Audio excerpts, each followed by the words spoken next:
Yo, what's going on, guys? Welcome back to another video. Today we are starting today's video off. Let's try that again. Today we are starting the video off inside of the bait shop like we do from time to time. So I guess first thing we can do since we're here, we just kind of check on the crickets, make sure the crickets are cool. There's always a new group of crickets in here, unfortunately. You know, people use crickets to fish with. So the crickets from the last video, last time you saw the crickets, these are new crickets. Are y'all doing okay?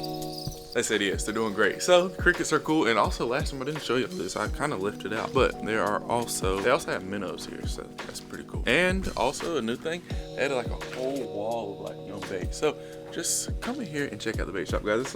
It's cool, and then I'm telling you, it's just like, I don't know, guys, the bait shop just has like a cool vibe about it. Like, it just feels like an antique, like a lot of fishing stories, a lot of fishing history, memorabilia, if you'll say, or if you can say that, because there's like a whole bunch of like antique reel parts and stuff like that. It's just kind of like a cool fisherman's place to hang out, you know? Stealing candy out the bucket. Yeah, trying not to get my fingers wet. Yeah, I'm gonna give you some minutes. How many minutes you want? About 50 of them. About 50. Tell you something right now, man. I ain't even gotta look for them. They gonna be 50 in there. That ain't quite 50. Hold on. Let me regroup. You said 50? 50. That's about 50 right there. Going on to eat one of those. Eat one? Eat one. I'll do it for $20. If you give me 20, I'll eat it. Huh, that's pretty cool. An all black one. So you never know what you'll get here at the bait shop, guys. That one might be a floater. Never mind. We need to do that food chain. 750 likes, we'll do a food chain challenge.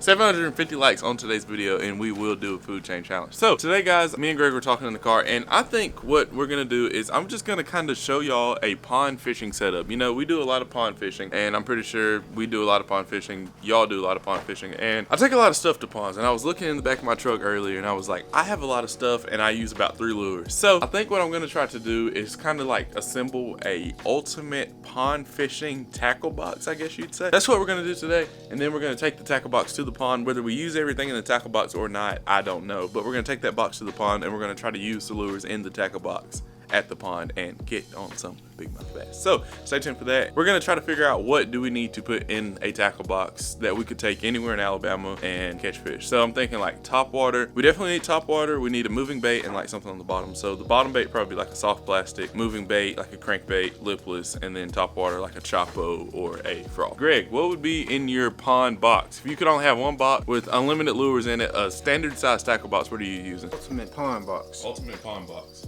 You need a finesse worm. Finesse worm? Black trick worm? Black. You need a black.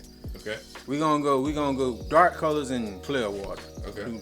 Yep. Clear water, more of your green pumpkins. Light. Dark and light. Dark and light. Water. Finesse worm. Need a finesse worm. Yeah. You need some type of moving bait. Okay. Now, recommend a spinner bait. Okay. More of a bluegill type of thing, chatterbait. Okay. Fish it low and slow. Okay. Finesse worm. Finesse worm. Moving bait. And now we need to talk about jigs. You need a jig. You gotta have the jig. Got to have the jig. Okay. That's your 3 lures. Oh yeah, top water. I'm You sorry. need top water? Top water. I recommend you use, out of all the frogs, I recommend, now listen carefully, don't get it twisted. You need a scum frog. I never used a scum frog, but they always say you need a scum frog. I've never used one, but I think you should go buy one. All right, guys, so you heard it there first from your country cousin. You heard my picks and his picks. Should we just go to my truck, use all the lures in my truck and make 2 boxes? Yeah, got it. So that's what we're gonna do. Greg's gonna make a box, I'm gonna make a box, and we're gonna try to catch fish, bigmouth bass on our boxes. So stay tuned for that. All right, guys, so what we're gonna do, instead of Greg doing a box and me doing a box, we figured it'd be easier if I did half the box and Greg did half the box. This is just the stuff that I keep with me every day. I'm gonna try to keep it to like 2 lures per, because I want it to be like affordable, so you can go to Academy, Best Buy, or not Best Buy, Dick's, wherever, and pick up these same lures and do it yourself. So first box we're gonna do, our first thing we're gonna do, something you should always have, is a popper. A good friend, Mr. Edwin, he told me you only need 3 colors you need. This color, like a clear white, black, and a bone color. Bone is something like the white up top. I can't get it to come on. Alright, so these are the only 3 colors you need. Me personally, I like bone or this little translucent color. Whatever color your water is that you're fishing, whatever color that your water is that you're fishing is what color you should probably go scoop. So my first lure, well, let's actually do the bone first. First, we're gonna do a bone. Then next, we have 2 options here. You can either get a top water bait with a prop on the back, like this Chopo, or you can get a little walking bait. I guess I probably should have set these out. All right, guys, so Either normally I would go with a Chapo or a walking bait. I like walking baits when the water's like super calm like this. It just walks from side to side, or you can go with the Chapo when it's a little bit more rough conditions, but it's all personal preference. You can catch fish on anything at any time if it's a good topwater time, normally early in the morning, late at night. So this is a hard choice for me, but I want to do just 2 topwater baits. I would do a frog, but these are more reliable in my opinion than frogs are, depending on where you're at. What do you think, Greg? Chapo or Jay Walker? Since we fish in the pond, I say a Chapo. Chapo? All right, we're going Chapo. Second lure. All right, that's it for topwater. Then you have like big stuff like these big cane walkers. I've caught a really big striped bass on one of these before. These are a lot of fun if you have somewhere where you can fish them. I'll just show them to you like that since they're stuck together. I mean, a big striper like that one over there? Around the same.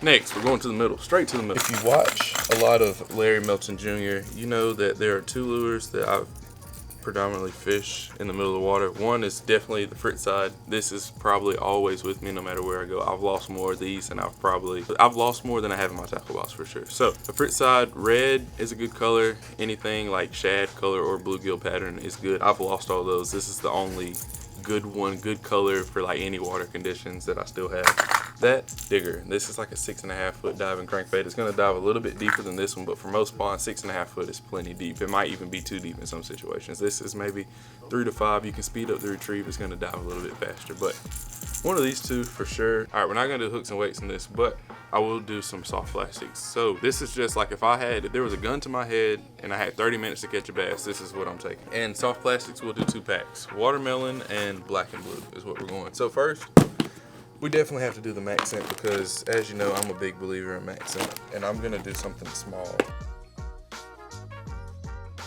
Something watermelon and black and blue. So first, what I'm probably gonna do a weightless lizard. Any pond in America, a bass will eat one of these, and then you add the max scent on top of it. Fish aren't gonna spend too much time in the water. They're gonna spend more time out of the water than they are under the water. So next 3 days, about I can catch the hell out of them because they playing with the moon. Yeah. But once that moon started to waste, they kind of calm. Same as deer. A lot of them go on bed. A lot of them be messing around with bed. All right, guys, and the last 2 lures that we're going to use is going to be a black and blue flute worm and a watermelon red flute worm. I love these. I'll show you real quick because they're like a trick worm and like a Senko mixed together. So like from here to here, it's like a Senko, and like the tail has a little wobble to it, so it's like a little trick worm, like a little skinnier worm. So I really like these. I've been catching a lot of bass on these here lately. So gun to my head, 30 minutes to catch a fish. This is going to be my pond tackle box plus I don't know where my lizards went, but plus the max scent lizards. All right, guys, so we are starting off with the black and blue flute worm. I had to go ahead and get a little quick cast, and I'm fishing this on a 7-1-to-1 reel with a 7-foot medium heavy rod. We've been having the debate here recently because I have been missing a few fish on this rod. Should I switch to a heavy just to go ahead and give it to them when they eat it, so I can just stick it to them, you know? I can just get them on up out of the water. But a 7-foot medium heavy rod is all you need for any of the lures that I told you about today. You will be a-okay with one of those. So 7-foot medium heavy rod, 7-1-to-1 reel, 6-4-to-1. 6-4-to-1 is a good one for a beginner. So now we are going to be trying to catch a bigmouth bass. I think I might have one on already. I lied. The reason I'm throwing the black and blue instead of the watermelon is this water is dirty. I have on sunglasses, so I really can't. I guess I could just take them off. But this water's pretty chocolate looking. So, yeah. In chocolate, yeah, I have one of mine, but it's not the same as like how. And it's still kind of middle of the day, so thinking a lot of these bass here should be in the shade. Should be.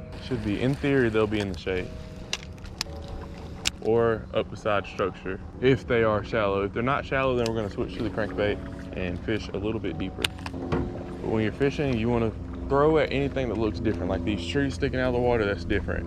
Anywhere where there's shade, that's different. Like this little drain that's coming up, cast at that's different. Any moving water, any current, anything you see that doesn't match the regular flow of the pond, there may or may not be a fish there. So it's always good to get a little quick cast in. And it's like a swamp. There's your bait bar right there, at the end of that tree. Yeah. Oh, get the net, get the net, get the net, get the net, get the net, get the net. Right beside you, bro. Right beside you. Oh my goodness. You got the scale? Okay. Yeah, I got it. Okay. Just drop. Put it in the water. Put it in the water. Put it in the water, Greg. Greg. Oh my goodness, please, bro. Woo! Oh, I did not want to lose that one. Bro, you gave me a heart attack. Bro. Bro, you scared me so bad. I was like, he's gonna get away. Woo!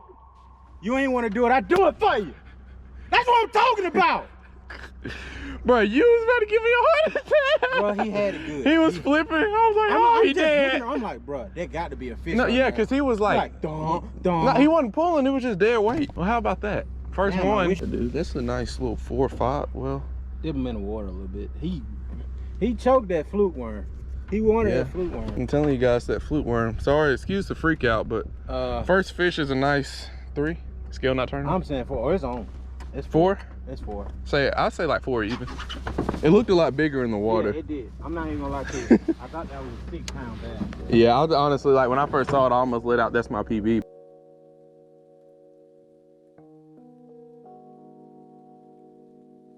All right, guys, so we just hooked into this. What do you say, 4? I'm gonna go ahead and weigh it.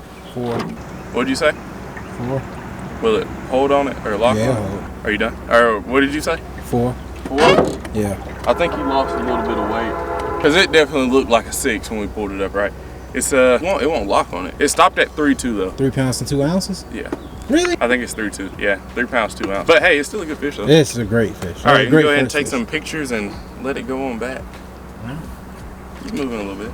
Well guys, at least you know I would never lie to you. I've been fishing this flute worm for a while, and the good thing about like bait like this, if you're just wanting to go out and catch some fish, have some fun, I'm not gonna say that a fish like that, a 3-pounder is gonna be every cast unless you're just like in a juice pond. But when I'm retrieving this crankbait, I like to cast it out. You don't have to like let it sit or anything because it floats, but I'll reel it kind of fast to get it down to its depth, and then I'll reel it and then pause it. Because a lot of times bass will follow your crankbait. When you pause it, it stops right in their face. And just imagine if you were like, you're playing football, you're chasing somebody and they just stop, what are you gonna do? You're gonna hit them or tackle them or go give them a big bear hug. So same thing as the fish, they're just gonna eat it, put it in their mouth, taste it a little bit. So a lot of times like when I'm reeling these in, you can just like burn them in or have a nice slow retrieve, but I like to kind of burn it and then just pause it, let slack get in the line. Because when slack gets in your line, that's how you know it's like stopped.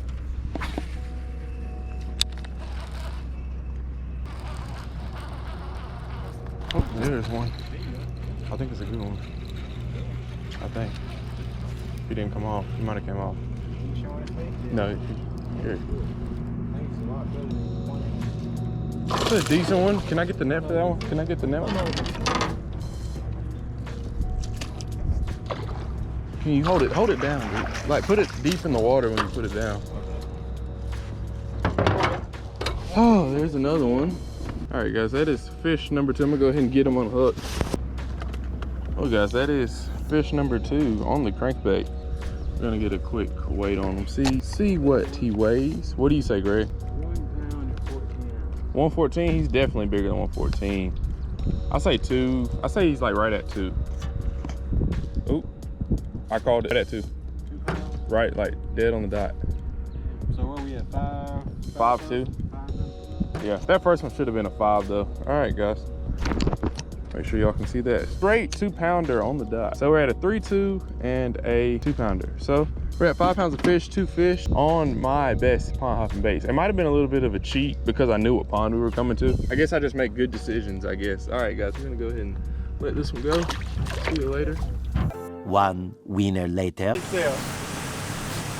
All right, so Greg caught the snapper. What are you gonna do now? I don't know. That's my only back trick, man. Reach down there and get it off, dude. Get it off. Crazy as hell. You get it off, dude. It's gonna get away. It's biting itself.